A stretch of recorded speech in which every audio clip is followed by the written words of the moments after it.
कभी अपने साथियों को तो कभी अपने विरोधियों को चौंकाना शरद पवार की फितरत है।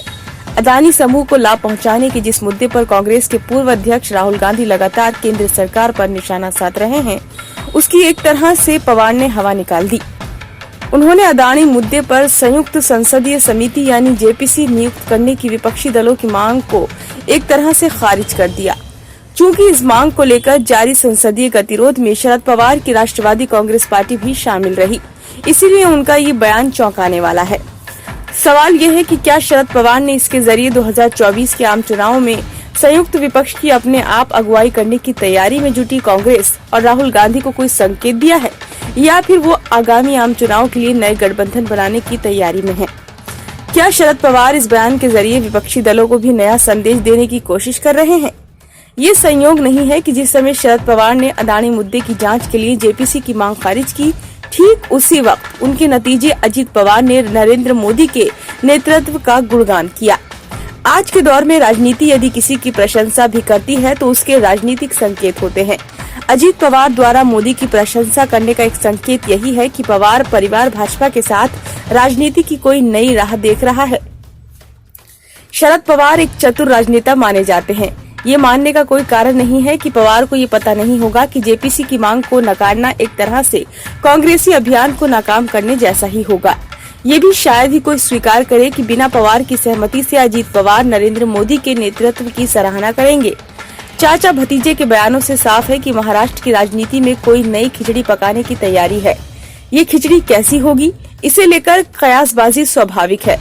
पवार परिवार की बयानबाजी का संकेत ये निकल रहा है कि कम से कम महाराष्ट्र में महाविकास आघाड़ी गठबंधन से बाहर निकलने के जुगाड़ में राकांपा जुट गई है। पवार परिवार को उद्धव ठाकरे की अगुवाई वाले गठबंधन में भविष्य नजर नहीं आ रहा। शायद इसीलिए शरद पवार नए राजनीतिक गठबंधन की तलाश में जुट गए हैं। सूरत कोर्ट के फैसले के खिलाफ अपील करने में देरी की कांग्रेसी रणनीति का बहुत असर होता नजर नहीं आ रहा है। कांग्रेस के रणनीतिकारों ने शायद सोचा था कि अपील करने की रणनीतिक देरी से कांग्रेस और राहुल को वैसी ही राष्ट्रव्यापी सहानुभूति मिल सकेगी जैसे 1978 में तत्कालीन जनता पार्टी की सरकार द्वारा इंदिरा गांधी की गिरफ्तारी के बाद मिली थी, लेकिन वैसा हुआ नहीं। कांग्रेसी रणनीतिकार भूल गए कि 1978 से लेकर अब तक गंगा में बहुत पानी बह चुका है। राजनीतिक लोहा कब गर्म है और कब उस पर चोट पहुंचानी है, पवार इसके पंडित हैं। ऐसे में उन्हें लग रहा है कि कांग्रेस का साथ कहीं आगामी लोकसभा चुनाव में भारी न पड़ जाए। इसलिए इस बयान के जरिए वो एक तरफ अपने राजनीतिक साथियों पर दबाव बना रहे हैं, वहीं वो दूसरी तरफ भाजपा को भी संकेत दे रहे हैं कि जरूरत पड़ी तो वो उसका साथ दे सकते हैं। लगता है कि शरद पवार इस तरह मोलभाव की अपनी ताकत को बढ़ा रहे हैं।